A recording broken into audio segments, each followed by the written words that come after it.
नमस्कार, बहुत स्वागत है आपका डेली 24 भारत में। मैं हूं आपके साथ अनीता शर्मा। शुरुआत करते हैं देश दुनिया की बड़ी खबरों से। भारतीय क्रिकेट टीम के पूर्व दिग्गज खिलाड़ी और राज्यसभा सांसद हरभजन सिंह को पंजाब सरकार की ओर से बड़ा झटका लगा है। पंजाब सरकार ने हरभजन सिंह की सुरक्षा वापस ले ली है। हरभजन सिंह के पीए ने उनकी सुरक्षा वापस लिए जाने की जानकारी दी है। हरभजन सिंह के पीए मनदीप सिंह ने बताया है कि पंजाब सरकार ने पूर्व क्रिकेटर और राज्यसभा सांसद की सुरक्षा वापस ले ली है। राज्य सरकार के इस फैसले के बाद से हरभजन सिंह के जालंधर स्थित घर के बाहर तैनात सुरक्षाकर्मी हटा लिए गए हैं। बता दें कि पंजाब के भगवंत मान सरकार ने ये फैसला हरभजन के पार्टी छोड़कर बीजेपी में जाने के बाद लिया है। हरभजन सिंह को आम आदमी पार्टी ने पंजाब से राज्यसभा में भेजा था और हाल ही में राज्यसभा सांसद राघव चड्ढा ने आम आदमी पार्टी छोड़कर बीजेपी का दामन थामा है।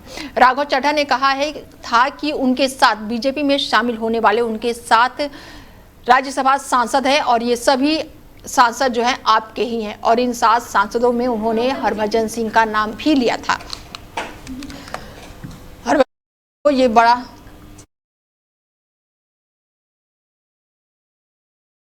और बीजेपी से प्रवक्ता शिखा सिन्हा जी जुड़ चुकी हैं हमारे साथ इस चर्चा में, और उनसे जानते हैं कि हरभजन सिंह को ये बड़ा झटका लगा है। शिखा जी।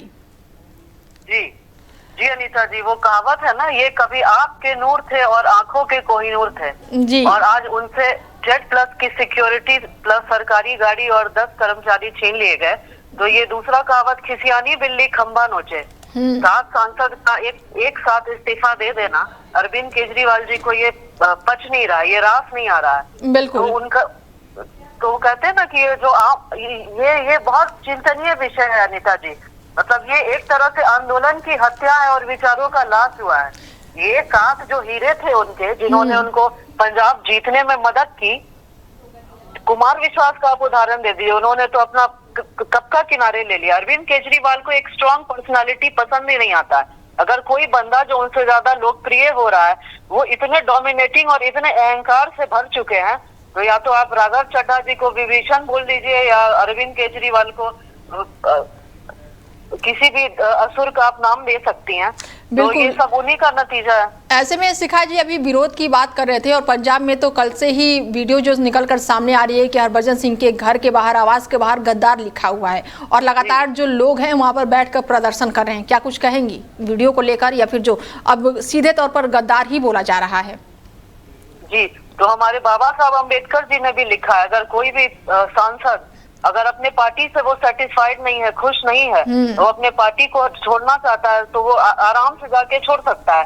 कई लोग कांग्रेस छोड़ते हैं, कई लोग बीजेपी छोड़ते हैं, पर आम आदमी पार्टी का ये दादागिरी वाला स्वभाव, अरविंद केजरीवाल का, ये जो वो शहंशाह बने रहते हैं, तो इससे वो गुंडागर्दी करवाते हैं। उन्होंने पहले क्या बुलवाया था अपने सांसद से, भारतीय जनता पार्टी गुंडों की पार्टी है, ये पहले उनका कहना था। तो आप खुद अनीता जी देखिए, गुंडागर्दी कौन कर रहा है? ये काले झंडे दिखाना, गद्दार लिखना, पंजाब का गद्दार लिखना उनके आवास पर, उनके गेट पर, उनको परेशान करना, उनका पुतला जलाना, तो ये गुंडागर्दी कौन हुआ है? तो हमारे संविधान में लिखा है कोई भी किसी पार्टी को त्याग सकता है। बिल्कुल। ऐसे में कल वीडियो निकलकर सामने आई और गद्दार भी कहा, कहीं ना कहीं इधर इमेज तो खराब होगी ही होगी हरभजन सिंह की, और साथ ही Z+ जो सिक्योरिटी थी उसको भी हटा दिया गया। हालांकि केंद्र सरकार ने फिर ये सिक्योरिटी दे दी है। शिखा जी। जी, एक्चुअली आम आदमी पार्टी को वजूद उनका खतरे में दिख रहा है। खतरे में दिख रहा है तो वो इनसिक्योर होके उनको ही गद्दार साबित कर रहे हैं, राघव चड्ढा जी को। आप देखिए, ये जितने 7 सांसद ने इस्तीफा दिया है आम आदमी पार्टी का, वो कहीं ना कोई क्रिकेटर है, कोई अच्छा सीए है, कोई बड़ी कंपनी में काम कर रहा है, कोई वो जो अन्ना हजारे आंदोलन से लोग जो निकल के आए, जिन्होंने इतना काम किया आम आदमी पार्टी की सरकार बनाने के लिए, तो वो कहीं ना कहीं देश को सुधारने के लिए आए होंगे, जाहिर सी बात है। आप बताइए मुझे। तो ये उल्टा हो रहा है, करप्शन और दादागिरी, और उनके बोलते हैं ना, ये 7 सांसद जो है हीरे उनके पैर में चुभ रहे होंगे। इनको लग रहा है कि कहीं हमसे आगे नहीं चले जाएं। तो दादागिरी और गुंडागर्दी करना ये तो अरविंद केजरीवाल का काम है, जो आरोप उन्होंने बीजेपी के लोगों पे लगाया कि बीजेपी गुंडों की पार्टी है। ऐसे में सबके सामने है। बिल्कुल शिखा जी, जो संजय सिंह हैं उन्होंने भी कहा है कि बीजेपी जो है वो ऑपरेशन लोटस का खेल खेल रही है। अब खेल कौन खेल रहा है? शुरू से खेल खेलते आए हैं अरविंद केजरीवाल जी। अब कहते हैं ना, ये लोग एक्सपोज हो गए, नेशनली एक्सपोज हो गए, इंटरनेशनली एक्सपोज हो गए। ये लोग जो बाबा साहब अम्बेडकर का फोटो लिए और वो अन्ना हजारे के आंदोलन से जो आए हुए पार्टी हैं, जो बहुत मोबिलाइज किया उन्होंने हिंदुस्तान की सरकार को, तो टोटली एक्सपोज हो चुके हैं। तब ये उल्टा बीजेपी को अपना वो बनाएंगे ना, अपना शिकार कहने के लिए। बिल्कुल। और ऐसे में अरविंद केजरीवाल ने भी एक ट्वीट किया है जिसमें लिखा है कि बीजेपी ने फिर से पंजाबियों के साथ किया है धक्का। तो ये सीधे तौर पर क्या अरविंद केजरीवाल जो कहना चाहते हैं कि पंजाबियों के साथ बीजेपी ने धोखा कर दिया है? शिखा जी, देखिए, ये अरविंद केजरीवाल का दूसरा प्रोपेगेंडा है, जिसमें वो फिर पंजाबी और मारवाड़ी और सिंधियों को ला रहे हैं, और करके ये स्टेटमेंट देके वो पूरे पंजाब को इन सातों के अगेंस्ट खड़ा कर रहे हैं कि ये सात पंजाब गद्दार, ये टैग लाइन देना। इसके लिए भारत की जनता उनको कभी माफ नहीं करेगी और उनका ये प्रोपेगेंडा कभी भी सक्सेसफुल नहीं होगा। इसका आप नतीजा 2027 में देख सकती हैं अनिता जी। बिल्कुल। चलिए, जुड़ने के लिए बहुत शुक्रिया शिखा जी आपका। धन्यवाद।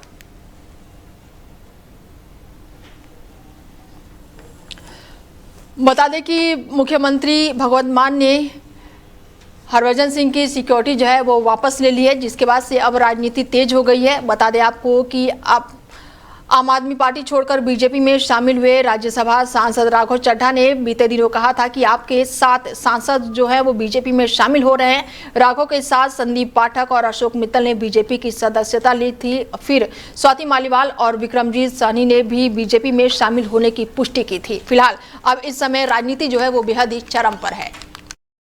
वहीं बंगाल के ठाकुर नगर में पीएम मोदी ने रैली की। पीएम मोदी ने कहा कि पहले फेज के मतदान में टीएमसी का घमंड टूट चुका है, दूसरे चरण में बीजेपी की जीत तय होती दिख रही है। पीएम ने आरोप लगाया कि टीएमसी शासन में छोटे छोटे नेता और गुंडे खुद को सरकार समझने लगे हैं। 15 साल पहले टीएमसी मां माटी मानुस का नारा देकर सत्ता में आई थी और आज वो इन शब्दों को बोल भी नहीं पाते। अगर ये लोग ये शब्द बोलेंगे तो इनके पाप जो है वो सामने आ जाएंगे। टीएमसी के राज में मां माटी और मानुस का सम्मान नहीं है। पीएम मोदी ने कहा कि टीएमसी के महाजंगल राज में यहां से बेटियां लापता हो रही हैं, लेकिन टीएमसी सरकार सोई पड़ी है। बेटियों को इन्हें कोई भी चिंता नहीं है, लेकिन अब ऐसा नहीं होगा। गुंडा दुष्कर्मियों और साथ ही 4 मई के बाद बीजेपी की सरकार करेगी और चुन चुन कर इनका हिसाब होगा। टीएमसी के महाजंगल राज में यहां से बेटियां लापता हो रही है, लेकिन टीएमसी सरकार सोई पड़ी है। बेटियों की इनको कोई चिंता नहीं है, लेकिन अब और नहीं, जो ये गुंडे हैं, ये जो रेपिस्ट है, 4 मई के बाद बीजेपी की सरकार उनका हिसाब करेगी, चुन चुन करके हिसाब करेगी। पीएम मोदी ने प्रसारित मन की बात के 133वें एपिसोड में जनगणना का जिक्र किया। पीएम मोदी ने कहा कि हमारे देश में इस समय एक बहुत ही अहम अभियान चल रहा है, जिसके बारे में हम भारतीय को जानकारी होनी जरूरी है, और ये है जनगणना का अभियान। ये दुनिया की सबसे बड़ी जनगणना है, जो साथ ही पहले से इस तरह की प्रक्रिया से गुजरे हैं। इस बार जनगणना का उनका अनुभव अलग होने वाला है। पीएम ने कहा कि जिन राज्यों में जनगणना का पूरा काम हुआ है, वहां पर घर की लिस्टिंग का काम जारी है और अब तक लगभग 1 करोड़ 20 लाख परिवारों को मकान की लिस्टिंग का काम पूरा हो चुका है। आप खुद भी अपनी जानकारी दर्ज करा सकते हैं। कर्मचारियों के आने से 15 दिन पहले आपके लिए सुविधा शुरू होगी और आप अपने समय के अनुसार जानकारी भर सकेंगे। और जब आप प्रक्रिया पूरी करते हैं तो आपको एक विशेष ID मिलती है और ये ID आपके मोबाइल या फिर ईमेल पर आती है। बाद में जब कर्मचारी आपके घर आते हैं तो आप यही ID दिखाकर जानकारी की पुष्टि कर सकते हैं। इसे दोबारा जानकारी देने की जरूरत नहीं पड़ती। वहीं लोकसभा में नेता प्रतिपक्ष राहुल गांधी ने पश्चिम बंगाल के आसनसोल में कांग्रेस कार्यकर्ता देवदीप चटर्जी की हत्या पर सवाल उठाए। उन्होंने राज्य की ममता बनर्जी सरकार पर करारा वार किया है। कांग्रेस सांसद ने टीएमसी के कार्यकर्ताओं पर देवदीप की हत्या के आरोप लगाते हुए कहा कि पश्चिम बंगाल में आज लोकतंत्र नहीं, टीएमसी का गुंडा राज चल रहा है। यही नहीं, राहुल गांधी ने राज्य सरकार से कांग्रेस कार्यकर्ता के परिवार को पूर्ण सुरक्षा और मुआवजा देने की मांग भी उठाई है। राहुल गांधी ने सोशल मीडिया प्लेटफॉर्म एक्स पर लिखा है कि कांग्रेस के कार्यकर्ता देवदीप चटर्जी की चुनाव के बाद से टीएमसी से जुड़े गुंडों की ओर से की गई हत्या बेहद ही निंदनीय है। पश्चिम बंगाल में आज लोकतंत्र नहीं, टीएमसी का गुंडा राज चल रहा है। वोट के बाद विरोधी आवाजों को डराना, मारना, पीटना और यही टीएमसी का चरित्र बन चुका है। कांग्रेस की राजनीति कभी हिंसा पर नहीं टिकी और ना ही कभी टिकेगी। हमने भी अपने कार्यकर्ता खोए हैं और हमें भी हमेशा अहिंसा और साथ ही संविधान का रास्ता चुना है और यही हमारी विरासत है और यही हमारा संकल्प है। ऐसे में राहुल गांधी ने ममता बनर्जी पर तीखा प्रहार किया है। सोशल मीडिया प्लेटफॉर्म पर राहुल गांधी ने लिखा है कि बंगाल में लोकतंत्र नहीं है। गुजरात में स्थानीय और नगर निकाय चुनाव के लिए मतदान जारी है। सुबह 7 बजे से शुरू हुआ ये मतदान शाम 6 बजे तक चला और ऐसे में जरूरत पड़ने पर अगले दिन यानी कि पुनर्मतदान जो है वो कराया जा सकता है और मतगणना जो है वो 28 अप्रैल को होगी।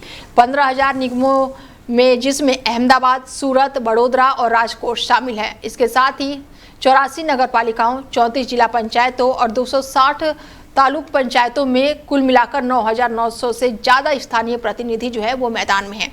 1.14 करोड़ से अधिक मतदाता फैसला करेंगे और गांधीनगर और जूनागढ़ में महानगर पालिका का कार्यालय जो है वो कार्यकाल चल रहा है और इस कारण वही चुनाव नहीं होगा। 11 नगर पालिकाओं की खाली सीटों पर उपचुनाव भी साथ में ही होंगे। साल 2021 के स्थानीय चुनाव में बीजेपी ने शानदार जीत हासिल की थी। पार्टी नगर पालिकाओं की 8,470 सीटों में से 6,236 सीटें जीती थी और बीजेपी ने तभी सभी 6 निगमों के अलावा 81 नगर पालिकाओं, 32 जिला पंचायतों और 231 तालुक पंचायतों पर अपना दबदबा बनाए रखा था। वहीं अहमदाबाद में ओवैसी की पार्टी AIMIM के 7 पार्षद चुने गए थे। आम आदमी पार्टी ने शानदार प्रदर्शन करते हुए गुजरात की राजनीति में एक मजबूत तीसरी ताकत के रूप में एंट्री की थी। सूरत नगर निगम में आप ने 120 में से 27 सीटें जीतकर सबको चौंका दिया था। आप इस बार 5,000 सीटों पर चुनाव लड़ रही है और अन्य उम्मीदवारों में राष्ट्रवादी कांग्रेस पार्टी, AIMIM और साथ ही निर्दलीय उम्मीदवार शामिल हैं। वहीं केंद्रीय गृह मंत्री अमित शाह 30 अप्रैल को 2 दिवसीय दौरे पर लद्दाख पहुंचेंगे और इस दौरान वो लेह में भगवान बुद्ध के पवित्र अवशेषों के दर्शन करेंगे और बुद्ध पूर्णिमा के अवसर पर श्रद्धा सुमन अर्पित करेंगे। लद्दाख के उपराज्यपाल VK सक्सेना ने ये जानकारी दी है।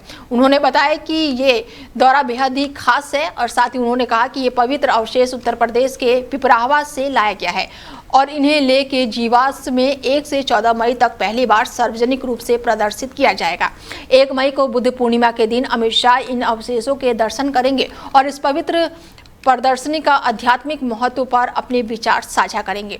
पिछले साल लद्दाख हिंसा के बाद से राज्य का दर्जा और 6ठी अनुसूची की मांग के बीच केंद्र शासित प्रदेश लद्दाख का अमित शाह का ये पहला दौरा होगा। वहीं संसद में महिला आरक्षण संशोधन बिल के मुद्दे पर सियासी सरगर्मियां तेज है। 28 अप्रैल को दिल्ली विधानसभा का सेशन बुलाया गया है। मंगलवार सुबह 11 बजे सदन की कार्रवाई शुरू होगी। ऐसे में माना जा रहा है कि इस सत्र में महिला आरक्षण से जुड़े संशोधित विधेयक को लेकर निंदा प्रस्ताव लाने की तैयारी हो सकती है। जानकारी के अनुसार रेखा सरकार इस मुद्दे को जोरों शोरों से उठाने की रणनीति बना रही है। पार्टी का आरोप है कि महिलाओं को पर्याप्त प्रतिनिधित्व देने के लिए ठोस कदम नहीं उठाए जा रहे हैं, जबकि लंबे समय से महिला आरक्षण को लेकर मांग जारी है और ऐसे में विशेष सत्र के जरिए इस विषय पर राजनीतिक दबाव बनाने की कोशिश की जा रही है। दिल्ली विधानसभा का यह सत्र एक ऐसे समय पर बुलाया जा रहा है जब देश भर में महिला प्रतिनिधित्व और आरक्षण को लेकर बहस तेज है। अगर निंदा प्रस्ताव पेश होता है तो सदन में इस मुद्दे पर तीखी बहस देखने को मिल सकती है। दिल्ली के इंदिरा गांधी इंटरनेशनल एयरपोर्ट पर एक बड़ा विमान हादसा टल गया है, जहां पर LX-147 के टेक ऑफ के दौरान खराबी आ गई, जिसके बाद से इंजन में भीषण आग लग गई। हालांकि समय रहते पायलट की सूझबूझ से टेक ऑफ रोक दिया गया। जानकारी के मुताबिक इस घटना में 6 यात्री घायल हुए हैं, जिन्हें अस्पताल में भर्ती कराया गया है।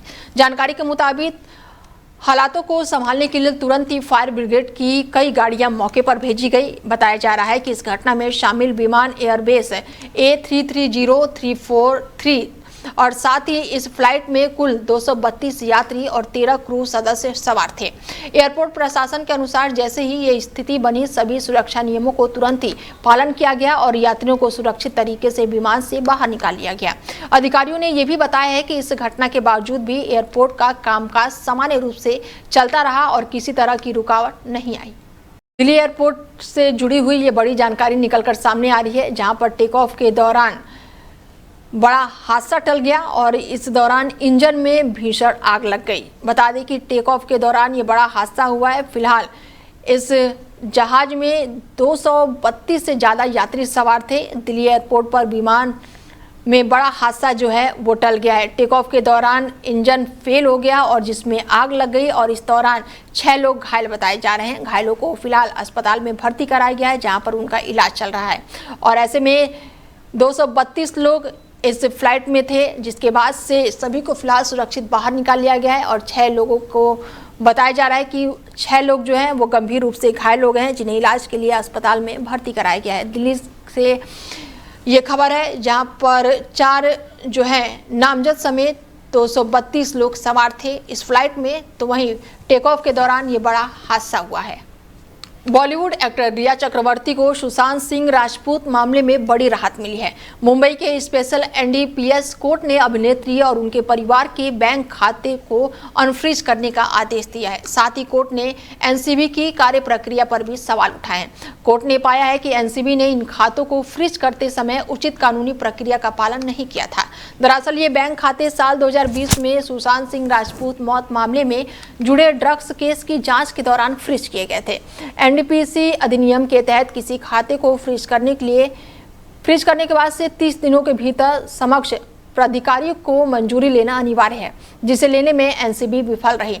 अदालत ने स्पष्ट किया है कि यदि कानूनी रूप से आवश्यक मंजूरी नहीं ली जाती है तो फ्रीज करने का आदेश अमान्य हो जाता है। अभियोजन पक्ष ने भी स्वीकार किया है कि उनके पास आवश्यक मंजूरी नहीं थी। अदालत ने रिया चक्रवर्ती और उनके भाई शौविक चक्रवर्ती और उनकी मां संध्या चक्रवर्ती द्वारा दायर आवेदनों को स्वीकार कर लिया है। अदालत ने आदेश दिया है कि इन खातों को आरबीआई के नियमों के अनुसार फिर से शुरू किया जाएगा और ये निर्णय बॉम्बे हाईकोर्ट के पुराने फैसलों के आधार पर लिया गया है। अमेरिका और ईरान के बीच प्रस्तावित सीजफायर वार्ता ठप पड़ी है और ऐसे में ईरान से बातचीत करने के लिए पाकिस्तान जाने वाले अमेरिकी दूतावास जो हैं, अमेरिकी दूत के स्टीव और ट्रम्प के दामाद जो हैं, उनका दौरा जो है वो अब रद्द हो गया है और ये दूसरी बार है जब दोनों देशों की मीटिंग टली है।